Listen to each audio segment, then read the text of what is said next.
Saludos, bienvenidos de nuevo a este curso Anatomía sin contacto. En este vídeo vamos a estudiar el ciclo sexual femenino. Es un vídeo complementario al primero, en el que estudiamos la anatomía y el funcionamiento de ese aparato reproductor, ¿no?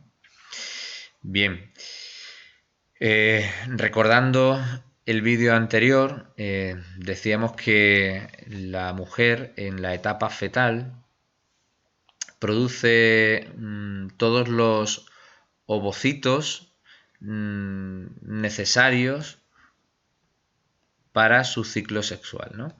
Y estos ovocitos sufren una interrupción de la meiosis en la etapa fetal. De manera que cuando la mujer nace, ya tiene todos los ovocitos que va a desarrollar y madurar posteriormente en etapas sucesivas. En concreto, la pubertad sirve de señal de activación del ciclo sexual femenino. Esta pubertad actúa de señal sobre el hipotálamo, que va a liberar los factores liberadores de gonadotropinas, GnRH.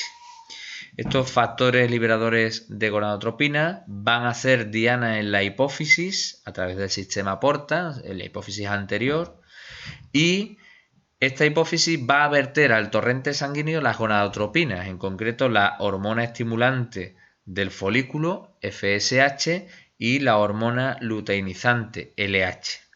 Estas dos hormonas, lanzadas al torrente sanguíneo, hacen diana sobre los ovarios, produciendo por un lado la FH la maduración del folículo y la LH la ovulación. De manera que, bueno, pues se completa, digamos, por un lado esa maduración del óvulo y por otro lado la ovulación por parte de los folículos. Bien, además, estas dos hormonas estimulan en los ovarios, aparte de esos dos eventos, estimulan la producción de estrógenos.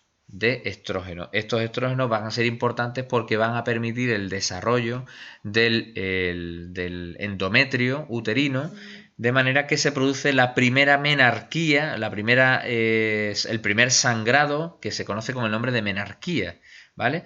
Este, digamos, sería el primer ciclo sexual completo de la mujer, que va a ir repitiéndose a lo largo de su vida cada 28 días. No es exactamente cada 28 días, sino que, bueno, depende de las circunstancias, pueden adelantarse o retrasarse este ciclo. Pero vamos, normalmente son unos 28 días, ¿vale? Hasta una edad, normalmente los 50, alrededor de los 50 años, en los que se produce la menopausia. La menopausia es la interrupción total del ciclo sexual femenino. Esta interrupción sucede porque ya no hay más óvulos que maduren, porque, como decimos, ese número de óvulos es limitado, ¿vale?, según la producción que se haya tenido a lo largo de la etapa fetal. El ciclo sexual tiene varias fases que suceden en dos grandes eventos, ¿no? Uno a nivel del ovario y otro a nivel del útero. Por tanto, se pueden distinguir como si fueran, pues, dos ciclos, el ciclo ovárico y el ciclo uterino. Bien, por partes, el ciclo ovárico, ¿vale? En el ciclo ovárico se distinguen varias fases. En primer lugar, la fase folicular y después la fase luteínica, ¿vale? La fase folicular. Las hormonas hipofisarias, la hormona estimulante del folículo y la hormona luteinizante hacen diana en el ovario. Y entonces, ¿qué van a producir? Pues por un lado, la FSH va a estimular el desarrollo folicular. Empieza a desarrollarse el folículo y empieza también a reactivarse la ovogénesis. Por otro lado, la hormona luteinizante, una vez que el folículo ya está desarrollado en su estado madurativo, en su folículo de Graf, pues produce la ovulación. Se produce esa ovulación.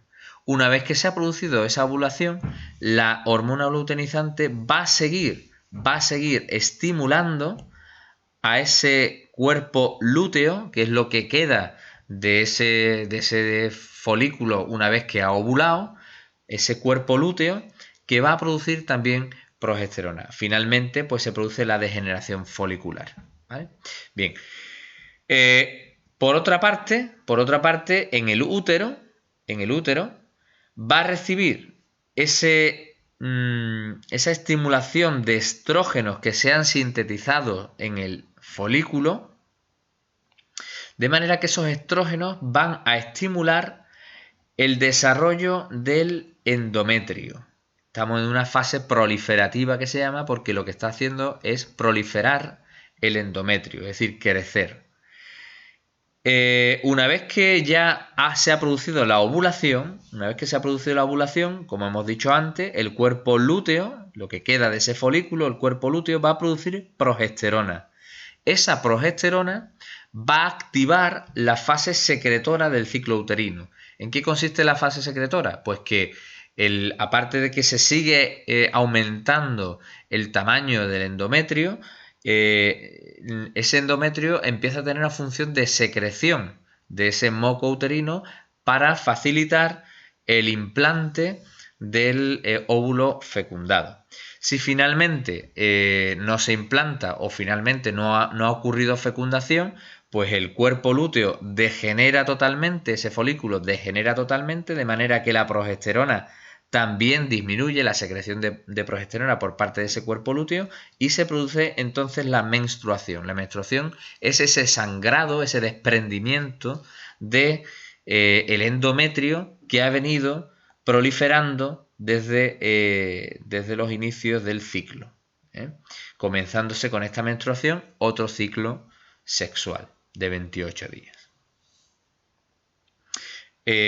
Bueno, en esta diapositiva se vuelve a explicar lo mismo, ¿vale? Pero de manera más separada. Pero bueno, se vuelve a explicar prácticamente lo mismo, ¿no?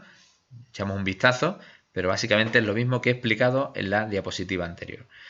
Bien, y esto es otra manera de representar lo mismo que hemos dicho, ¿vale? Lo que pasa es que aquí tenemos en esta gráfica, por un lado, cómo varían las hormonas hipofisarias a lo largo de todo el ciclo.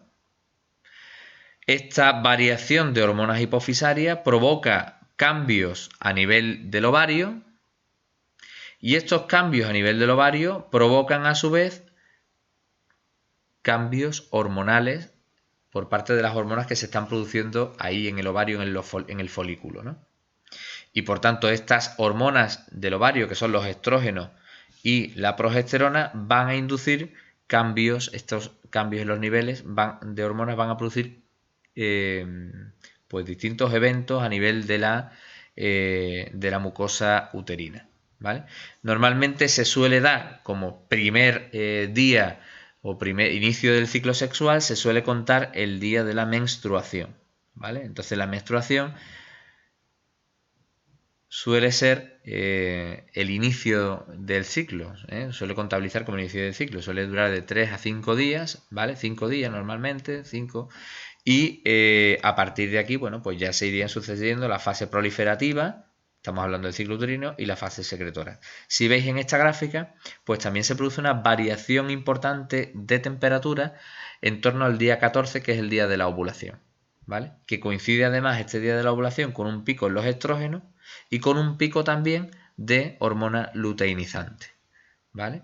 Bien, esta gráfica es bastante importante. También aquí se recoge la misma, pero de dispuesta de otra manera, pero es importante para comprender de una manera global el ciclo sexual femenino, no quedarnos solamente con las distintas partes, sino comprenderlo en su globalidad. Bueno, y lo mismo, esta diapositiva pues intenta hacer un conteo de las distintas fases del ciclo sexual, empezando el día 1 con el sangrado, que como hemos dicho suele durar unos 5 días, y a partir de ahí, pues la continuación del resto de las fases. La liberación del óvulo, la ovulación suele ocurrir en torno al día 14, y bueno, pues ya a partir de ahí comenzaría la proliferación y la fase secretora hasta una nueva menstruación, ¿vale? Insisto, la menstruación es, digamos, lo que como norma se considera el inicio del ciclo sexual. No deja de ser un ciclo y las fases son repetitivas. Bueno, y esto es todo. Espero que, bueno, pues haya quedado más o menos claro. Si tenéis cualquier duda, pues me preguntáis. Gracias por vuestra atención, ¿eh? Hasta luego.